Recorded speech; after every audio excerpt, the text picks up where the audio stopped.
How your face expose your emotions before you say a word. My name is Leon Wheeler Jr., and this is Master Making Emotion, where I'm learning how to master myself and I'm teaching it while learning. Today, I want to talk about something that I've been struggling with my whole life. I think I picked it up as a child, and it's just been, I guess, a burden. It's been a burden for years. And I've acknowledged the existence of this issue for years. But I've had problems turning it on and off when necessary. Now, I think pretty much everybody on some level probably suffer from the same thing on some levels. But, some people got it together. Some people have figured out the issue, the dilemma, and overcame it. Some people just born with a disposition where it's not just that apparent, but it still exists. But they deal with it in a different way because of their nature, or they may have even been taught. And the scenario is how to control your face, not just your feelings. Again, I think I picked it up early on. I know I did, as a matter of fact. I picked it up from my parents, which I don't, not only picked it up, I learned to perfect it. And again, I think most of us was doing it probably not knowledgeable about what we were doing. We weren't conscious of what we was doing. It became a natural way of dealing with scenarios, dealing with people and situations. And I've noticed it years back, even before I've come to this new understanding. I mean, years back, I noticed it and I applied it to my children. And on some level, I'm sure that they picked it up. It's no doubt, and they apply it on their children. Again, and it's not a conscious reaction.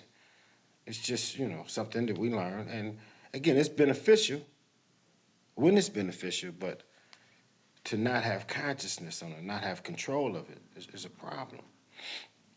My parents, my father, even my mother too, would give me a look, a stare, I guess a devastating stare, or a look to say, check yourself, boy, you know, cut this, cut it out. And I knew what that look. I knew what that look mean. I don't know what's going on with today's children. I don't know if their parents is giving them a look because everybody's trying to relate to one another. But I knew that look, and I developed that look, and I became real skilled at that look. So I can give a look. I mean, and again, it became natural. It became a natural way of controlling or putting fear. Well, not only even on the flip side, or showing panic, and that's allowing my face to move before my mind actually calculated the situation. And today I want to be in total control of my disposition. This is what this channel is about. Master making in motion, mastering me, mastering myself, my feelings, my actions, my ego, my emotions, mastering me. And I want it has to become who I am across the board. I want to be a master. Again, a master of me. And when you can control you, your dominance, and it's not from a way of trying to dominate nobody, your dominance over self is felt and seen abroad. Everybody see it. They recognize it. They respect it. But this look that I'm talking about, this non-controllable look, this this look that expose where I'm at the moment, what I'm thinking, how I'm feeling. It's no good. It's no good. And it's a feeling that you have to learn. You should want to learn. I definitely do. How to control it. How to put it to bed. I recall not long ago, I went to the store with a friend of mine. She wasn't a friend at the time. We were in a relationship anyway. Uh, we went to the store together, and I was in the checkout line, checking out. I was going through the scanner, and I got stuck. You know, what I mean, I got stuck because, I didn't know. So I was holding up a fella who was behind me, and the cat was very impatient. I guess he had something to do. I did too. I had things to do, but I had to deal with. It's my turn, and he was in a rush, I guess. So when I finally finished getting my stuff out, now I'm bagging it, trying to be mindful that there's an individual behind me, and he rushed out, real fast, and almost bumped into me, and I said, "Excuse me, brother. I mean, excuse me. You're about to knock me down." And he mumbled something. I don't know what he said. But then that look popped up, because I felt offended. I felt attacked. I felt disrespected, And again, I'm pretty mild mannered now. I mean, I feel what I feel, and I move the way I move. But for the most part, I'm practicing peace, and that's been my mind since for some time now. Giving back, doing what's right. But that's that. There's a moment, there's an action, there's a situation that can create a whole scenario and change the whole complexity. And that was it. He had did it. And that piercing look, I gazed at him, not really conscious of what I was doing because again, I was in the moment. But my friend, uh, my female companion at the time, she noticed it. I mean, I'm sure she heard things about me in the past and this, that, and other, and I've told her things, but I don't think she ever actually saw that look. Well, I know she didn't because she made mention of it. And, she's a pretty uh, boisterous individual. She thinks she was somewhat gangster because, you're growing up in Detroit in the hood. You think you are who you are. You think it's just what it is. So she thinks she's pretty tough for the most part.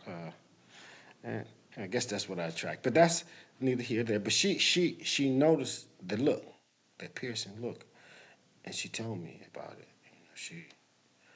And there was another occasion that this same individual noticed that look. And that's a giveaway. It's a dead giveaway. And that's a giveaway that you don't want to give away. You don't want people to be able to know where you're at, to have an idea what you're thinking before you even open your mouth. So this is a practice of mine, controlling my face, not allowing my face to tell a story that I don't want you to know, that you should know, that in some instance I shouldn't even be having. Dominance of self, confidence in myself, being in tune with me. Because most of the stuff on the outside doesn't have anything to do with what's going on the inside. And if you can't control your own insides, you know you're going to have problems on the outside. So this is what I'm working on. This is one of the things that I'm working on. It's been a problem, but I'm going to conquer it. I'm going to keep at it because I have a goal. I have a mission. I'm on a mission. I have a mission to fulfill. You know what I'm saying? A life to live and a mission to fulfill. Mastery in the making. So now I have to practice, being still, stillness. I have to practice being calm, composed. And then you still also need to develop the ability to pre-plan, to see the future. This is mastery making emotion. This is what I'm doing. This is what this is about. And if you're on the same path, if you're looking to develop skills that you know necessary to put in your uh, daily activity, the way you move, you know, repertoire. If you want to develop some skills that'll definitely put you in a whole nother bracket, you know, from where you were today, where you were yesterday. If you want to develop, if you want to evolve, this is the place for you. And you're welcome. This is master making emotion, where I'm striving to master, striving to be the best example that I can see, that I can fathom in my imagination. And today's goal for all, if you're on that path, a similar path, is to practice stillness, practice composure, practice controlling your those clues, those telltale signs that tell on you before you open your mouth. This is master making emotion. This is me becoming a master of me. And if you're on the same path, come along. Peace and love, family.